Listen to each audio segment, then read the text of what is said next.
अब आप सुने माँ तुलसी की कथा। भगवान विष्णु ने जब श्री कृष्ण रूप में अवतार लिया तब रुक्मिणी और सत्यभावना उनकी पटरानी हुई। सत्यभावना पूर्व जन्म में एक ब्राह्मण की पुत्री थी। युवावस्था में ही एक दिन उनके पति और पिता को एक राक्षस ने मार दिया। कुछ दिनों तक ब्राह्मण की पुत्री रोती रही। इसके बाद उसने सवाए को विष्णु भगवान की भक्ति में संपीड़ित कर दिया। वो सभी एकादशी का व्रत रखती और कार्तिक मास में नियम पूर्वक सूर्योदय से पूर्व स्नान करके भगवान विष्णु और तुलसी की पूजा करती थी। बुढ़ापा आने पर एक दिन जब ब्राह्मण की पुत्री कार्तिक स्नान के लिए गंगा में डुबकी लगाई तब बुखार से कांपने लगी और गंगा तट पर उसकी मृत्यु हो गई। उसी समय विष्णु लोक से एक विमान आया और ब्राह्मण की पुत्री का दिव्या शरीर विमान में बैठाकर विष्णु लोक पहुंचाया गया। जब भगवान विष्णु ने कृष्ण अवतार लिया तब ब्राह्मण की पुत्री ने सत्यभावना के रूप में जन्म लिया। कार्तिक मास में दीपदान करने के कारण सत्यभावना को सुख और संपत्ति प्राप्ति हुई। नियमित तुलसी में जल अर्पित करने के कारण सुंदर वाटिका का सुख मिला। शास्त्रों अनुसार कार्तिक मास में किए गए दान पुण्य का फल व्याकृतों को अलग जन्म में अवश्य प्राप्ति होता है। गुणवती नामक स्त्री ने कार्तिक मास में सुंदर द्वार पर तुलसी की एक सुंदर सी वाटिका लगाई।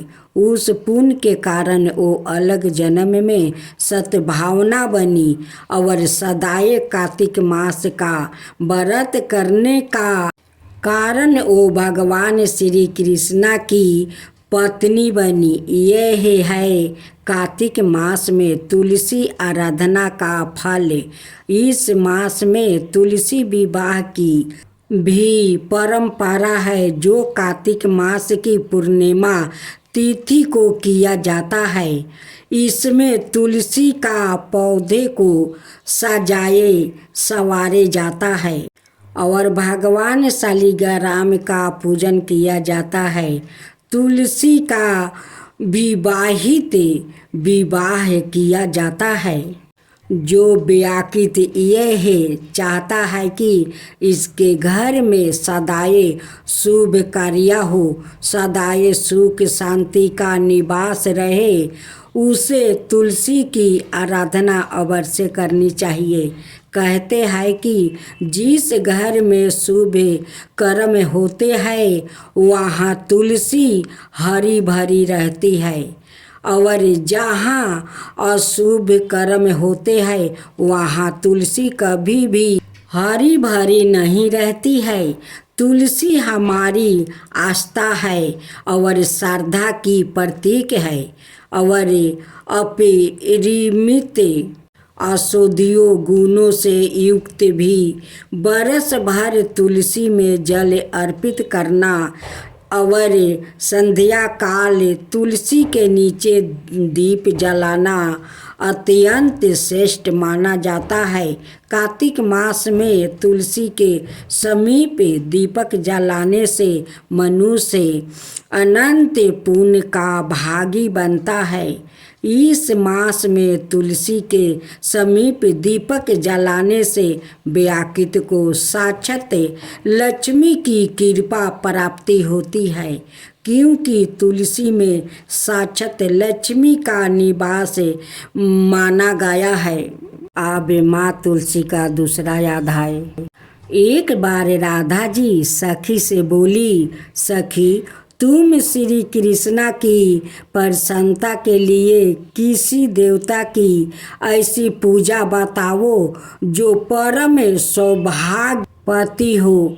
तब समस्त सखियों में श्रेष्ठ चंद्र नाना ने अपने हृदय में एक क्षण तक कुछ विचार किया, फिर बोली, राधे, परम सौभाग्यदायक और श्री कृष्णा की भी प्राप्ति के लिए वरदायक व्रत है तुलसी की सेवा।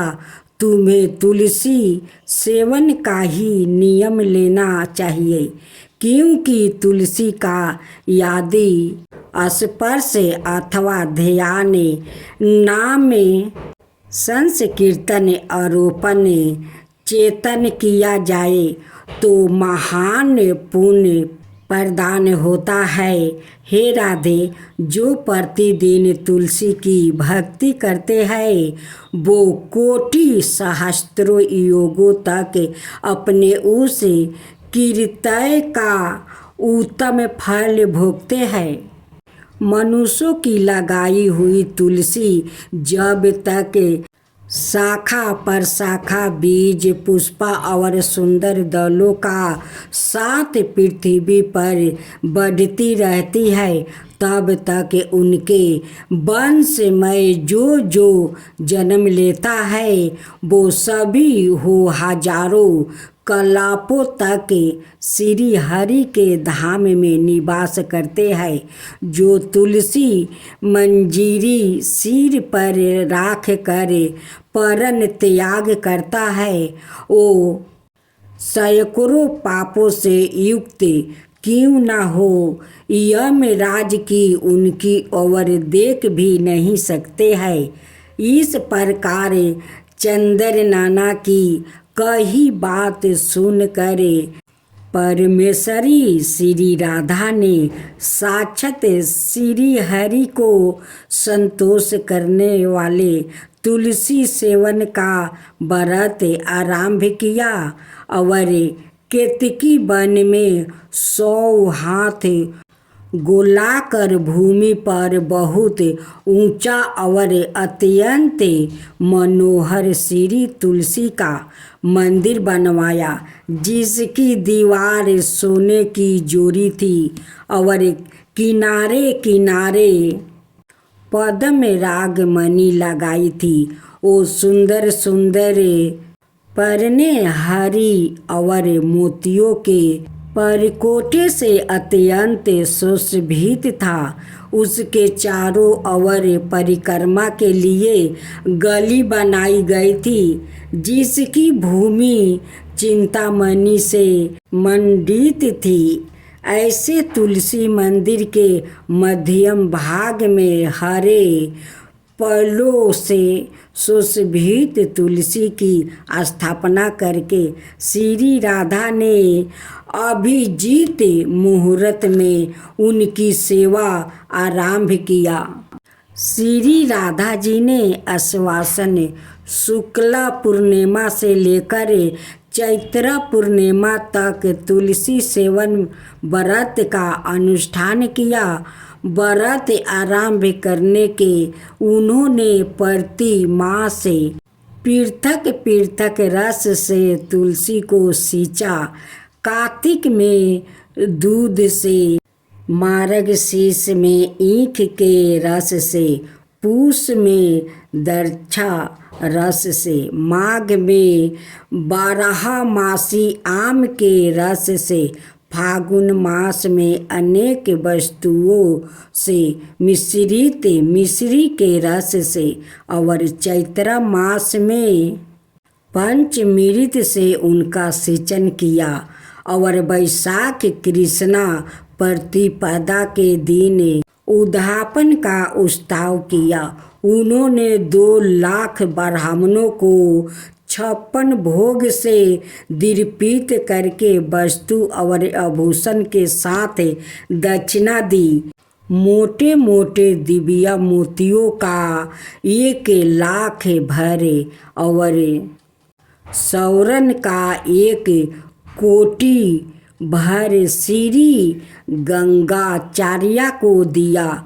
उस समय आकाश से देवता तुलसी मंदिर पर फूलों की वर्षा करने लगे।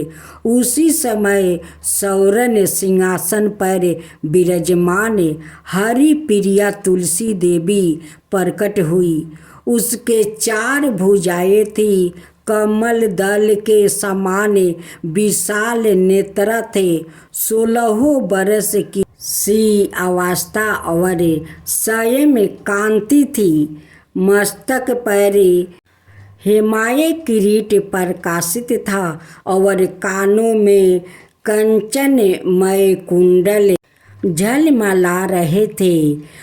गरुड़ से उतर कर तुलसी देवी ने रंग वाली जैसी श्री राधा जी को अपनी भुजाओं से अंक में भर लिया और उनके मुख चंदर का चुंबन किया। तुलसी बोली, कालावती राधा, मैं तुम्हारी भक्ति से प्रसन्न हूँ।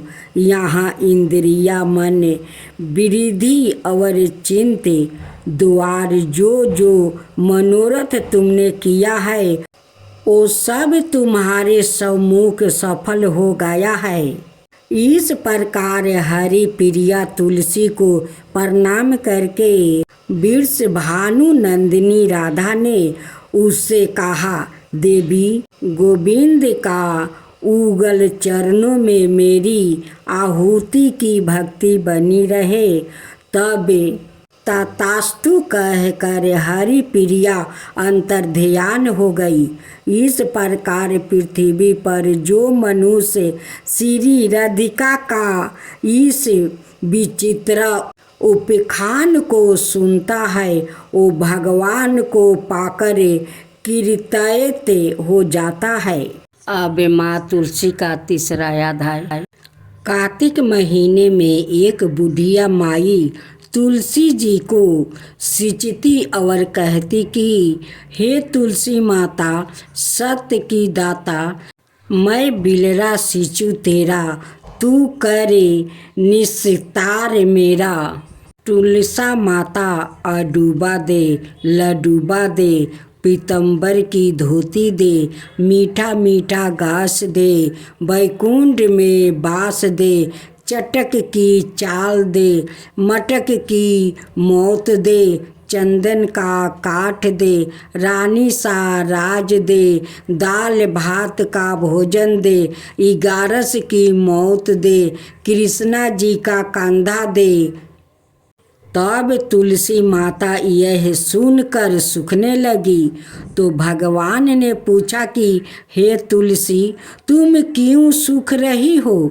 तुलसी माता ने कहा कि एक बुढ़िया रोज आती है और यही बात कह जाती है, मैं सब बात तो पूरा कर दूंगी, लेकिन आपका कंधा कहाँ से दूंगी? तो भगवान बोले, जब वो मरेगी तो मैं अपने आप कंधा दे दूंगा। जब बुढ़िया माई मर गई तब लोग आ गया और माई को ले जाने लगे तो वो किसी से ना उठी। तब भगवान एक 12 बरस के बालक का रूप धारण करके आए।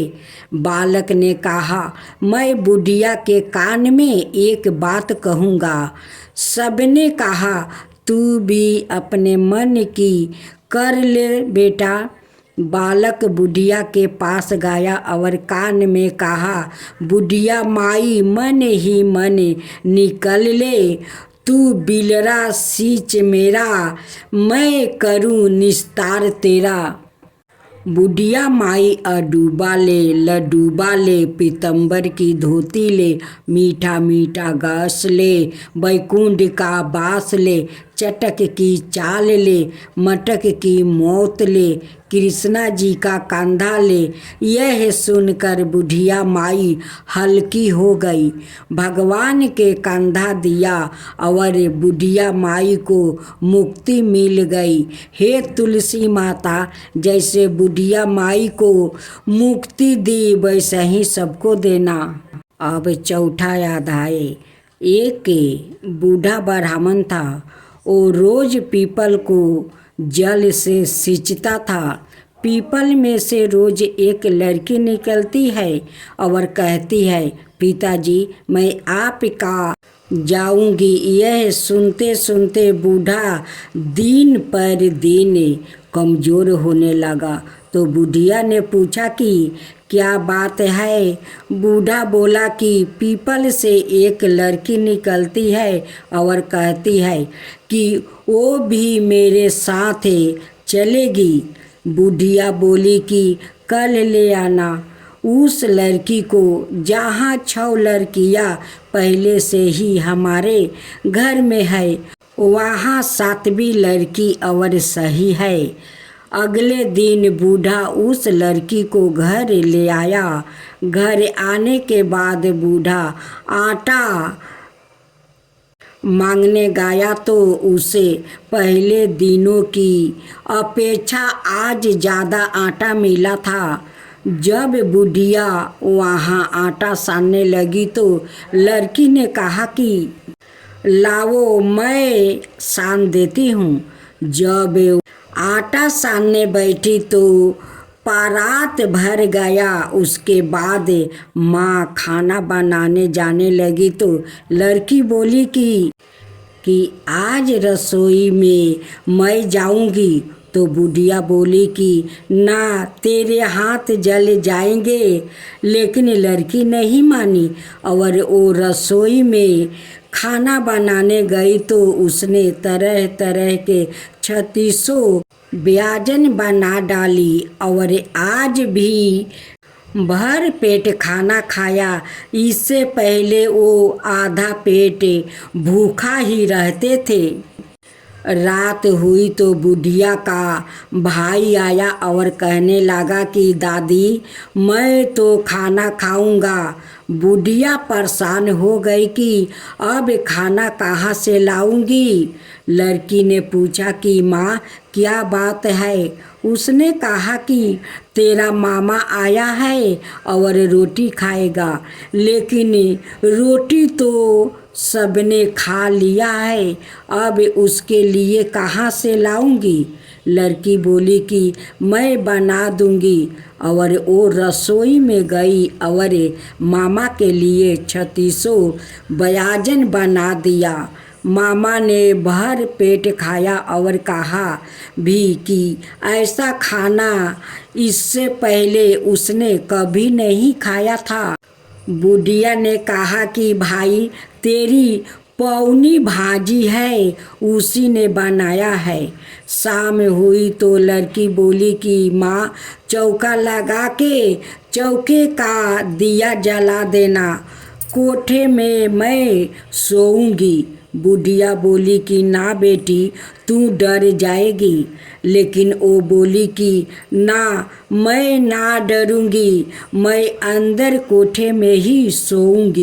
चाहे कोठे में ही जाकर सो गई। आधी रात को लड़की उठी और चारों ओर आँख फाड़ी तो धन ही धन हो गया। वहाँ बाहर जाने लगी तो एक बूढ़ा ब्राह्मण सो रहा था।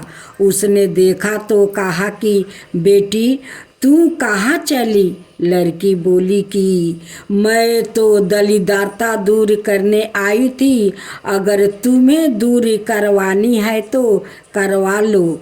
उसने बूढ़े के घर में भी आँख से देखा तो चारों ओर धन ही धन हो गया। सुबह सवेरे सब उठे तो लड़की को ना पाकर उसे ढूंढने लगे कि पवानी बेटी कहाँ चली गई। बूढ़ा ब्राह्मण बोला कि वो तो लक्ष्मी माता थी जो तुम्हारे साथ मेरी दलिद्रता भी दूर कर गई। हे लक्ष्मी माता, जैसे आपने उनकी दलिद्रता दूर की वैसे ही सबकी करना।